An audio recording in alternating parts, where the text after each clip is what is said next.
sangat hebat. Cuba adik bayangkan budak-budak kecil ni yang tak cukup makan ni dapat roti canai telur. Agaknya dihargai ke tak? Dah tentu, sebab kelaparan tak pernah jumpa makanan, ya. Jumpa makanan tapi cukup-cukup makan je, tak pernah jumpa yang betul-betul buat mereka kenyang, buat tidur mereka lena. Jadi dik, kalau adik sekarang cegah dulu apa yang Islam kata, jangan rasa lagi sebelum nikah ni. Jangan pandang lama-lama, pandang kejap-kejap tak apa kan? Jeling-jeling, boleh tak? Sikit-sikit boleh lah. Okey.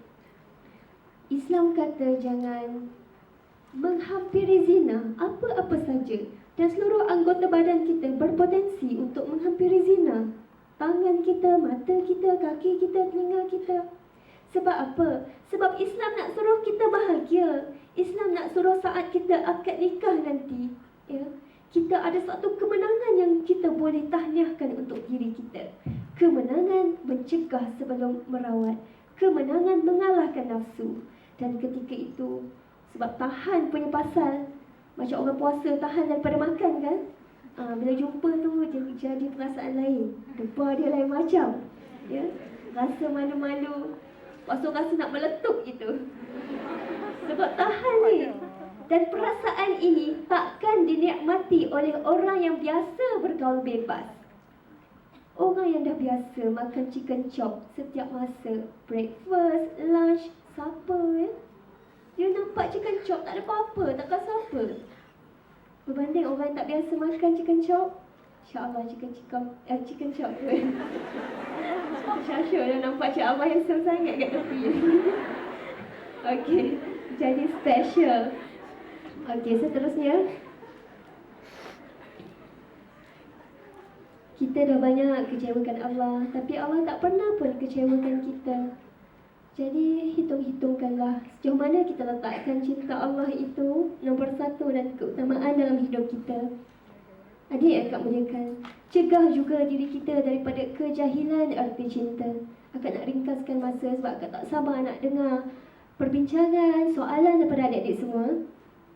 Kita nak rujuk isu cinta ni, ya. Kita biarkan siapa yang ajar kita tentang cinta selama ni? Siapa? Yang sok-sat nangis depan komputer malam-malam tu tengah tengok apa tu? Cing apa? Lee Min Ho tengah nazak. Sedih ke? Adik yang Kak muliakan kerana Allah.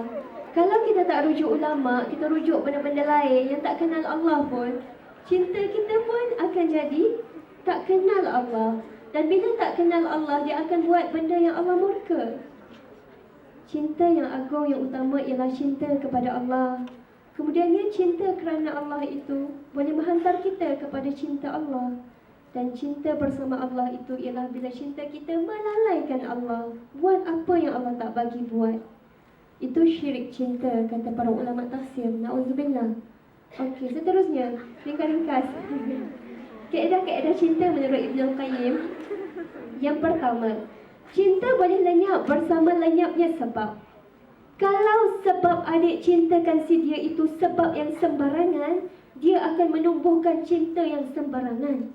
Kalau cinta adik itu sebabnya abadi, dia akan menumbuhkan cinta yang abadi. Kalau sebabnya high class, dia akan menumbuhkan cinta high class. Jadi kita cuba cek, cuba muhasabah sebab kita suka sangat kat si dia tu sebab apa? Sebab handsome ke? Nanti dia tumbuh jerawat banyak-banyak kat muka, cinta lagi tak? Ataupun sebab apa sebenarnya? Sebab dia banyak bagi hadiah kat kita ke? Nanti kalau dia bankrupt, cinta lagi tak? Itulah ya, sebab sembarangan, cinta sembarangan. Okey, seterusnya, seseorang menjadi hamba kepada apa yang paling dicintai. Kalau kita letakkan cinta manusia sebagai yang paling kita cintai, ni yang jadi orang bunuh diri sama-sama, ya. Duduk atas bangunan, tak tahulah terjatuh ke ataupun bunuh diri sama-sama. Banyak dah kes berlaku kat Malaysia ni, kesian kita tengok.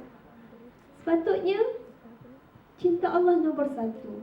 Bila cinta Allah nombor satu, kita tak adalah nak kata saya nak serahkan nyawa, jiwa, raga saya untuk awak ke. Sebab nyawa kita, jiwa, raga kita untuk Allah, ya. bukan untuk manusia, bukan untuk makhluk yang sementara. Allah tetap nombor satu. Dan seterusnya yang ketiga, cinta mengharapkan penunggalan cinta oleh kekasihnya. Allah sebut dalam Quran surah Al-Ahzab ayat keempat, Allah tak menjadikan dalam diri kamu wahai lelaki ada dua buah hati dalam rongganya. Asal cinta dalam Islam adalah setia, satu cinta. Itu asal, ya. Okey, seterusnya. Cegah nafsumu daripada berkahwin ketika diri belum siap. Akak ulang sekali lagi tentang 10 muasafat tarbiyah ini sebab kepentingannya. Kedua, tentang ibadah yang sahih, dan seterusnya tentang akhlak yang mantap. Seterusnya, luas pengetahuan, kena banyak baca, sihat tubuh badan, mampu berdikari, lawan nafsu, sangat menjaga masa, tersusun urusan dan bermanfaat bagi orang lain. Okey, sebab masa tak mengizinkan, akak hurai sikit je tentang akhlak. Adik yang akak mulakan, sekarang ni adik belum nikah, kata-kata kita dengan wajah kita, kalau boleh kita nak cuba praktiskan supaya mampu memberikan kata-kata yang baik dan wajah yang berseri-seri. Sebab kalau menurut para sahabat seperti Ibnu Abbas, kebaikan itu mudah je sebenarnya, tapi nak buat cukup susah. Iaitu wajah yang berseri-seri dan kata-kata yang baik. Kita nak jangan remehkan kebaikan, kata Nabi, walaupun dengan wajah yang berseri-seri dengan sahabat kita. Sedih macam mana pun, cuba senyum. Cuba buat kawan kita gembira. Cuba hiburkan dia. Dan kata-kata kita ni janganlah suka smash orang pedas-pedas, suka kutuk orang kat belakang, umpat orang. Nanti kita diamanahkan Allah dapat anak, kesian dia. Bila kita terbiasa dengan mulut yang pedas, yang menyakitkan, anak-anak dia akan membesar jadi orang yang selalu dicincang lumat jati diri hidup dia. Dia susah nak menjadi orang yang betul-betul hebat, kecuali dia ada kebijaksanaan menguruskan emosi dia. Ini penting nak jaga sungguh, ya. Seterusnya, tips untuk mendirikan Baitul Muslim ada diceritakan dalam ni secara panjang lebarnya. Bagaimana adik nak melangkah ke alam rumah tangga. Kalau nak ikut fiqh pernikahan itu, ada lebih 6 ataupun 7 cara sebenarnya yang diajar oleh Islam yang boleh menjauhi daripada zina. Tak perlu couple pun, kami tetap boleh kenal, ya. Dan couple itu bukan cara untuk kenal. Ada orang masa couple, bila dengar azan, dia buat keluar kopiah dari poket, terus pakai, terus segera pergi ke masjid, duduk saf paling depan, belakang imam, ya, solat. Tapi bila nikah, tengok tak cukup pun solat dia. Ya Allah, berlakon semata-mata. Jadi cara untuk kenal sebenarnya, cuba rujuk dalam ni, kami kemukakan rahsianya. Okey, seterusnya, cegahlah dari memilih pasangan yang tak beragama. Akak bagi analogi, kalau adik ada 2 pilihan, satu rumah yang full furnish, siap, cantik, hebat, satu rumah lagi dia penuh bocor sana sini, lompang sana sini, kena simen-simen lagi. Agaknya adik dengan macornya, dengan super duper cute-nya, nak pilih yang mana? Yang mana? Yang A ke yang B tadi? Yang full furnish, yang siap. Begitu juga Nabi bagi panduan suruh pilih yang beragama ini. Sebab agama ini payung. Kalau dipersiapkan agama, yang lain-lain itu akan terbantu sekali, faktor-faktor lain tu. Maka pilihlah yang beragama. Takut nanti bila menikah, kita akan hadapi banyak sangat masalah. Suami tak solat, isteri tak nak tutup aurat, tak gerti nak ajar anak mengaji, tak gerti nak ajar anak solat. Sebab faktor agama tadi tak dipersiapkan sebelum nikah. Dan generasi yang lahir daripada mak ayah yang tak persiapkan agama ni, sangat-sangat kesian, terseksa hidup dia. Sebab agama ni satu bekalan penting untuk dia bawa daripada kecil sampai ke akhir usia dia. Satu benda yang akan selamatkan hidup dia. Tapi itu yang mak ayah dia tak bekalkan untuk dia. Ya Allah, kesian dia. Jadi jangan sampai adik buat dosa kat orang lain. Siapkan agama sungguh-sungguh. Okey, seterusnya. Ada surat dah. Okey.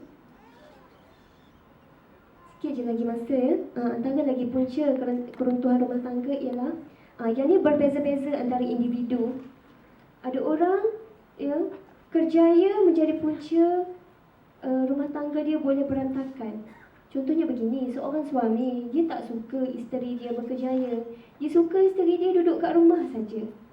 Tak ada masalah lah, itu kesukaan dia kan. Tapi bila dia tak bincangkan dalam tempoh pertunangan awal-awal tentang dia sukakan seorang isteri yang berkerjaya, ya, seorang isteri yang tak berkerjaya, maka bila dah nikah dia pun nak gunakan kuasa veto dia. Saya suami, saya nak awak berhenti kerja, kena taat.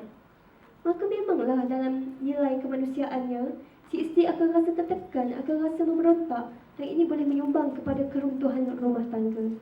Kena bincang elok-elok masa bertunang lagi ataupun masa belum nikah lagi. Saya nak isteri saya jenis yang macam mana, isteri pula nak suami saya jenis yang macam mana. Isteri kata saya nak seorang suami yang bermonogami, bukan poligami. Dalam Islam dia ada hak. Sebab itu harus kan, bincang awal-awal, insya-Allah tak akan bawa keruntuhan. Dan kalau dia nak hidup berpoligami pun tak ada masalah, silakan, itu pilihan masing-masing, tak ada paksaan pun. Okey, dan sebagainya lah, nak duduk dekat dengan mak ayah ke, bincang masa bertunang. Ini pentingnya pertunangannya. Ada benda yang kita boleh bincang kat sini dalam keadaan yang menjaga. Kalau boleh libatkan orang tengah, libatkan orang yang boleh menjaga warak kita, menjaga pergaulan kita supaya perbincangan itu tak melencong ke lain. Masa dah tak mengizinkan, so saya serahkan balik kepada pengerusi, silakan.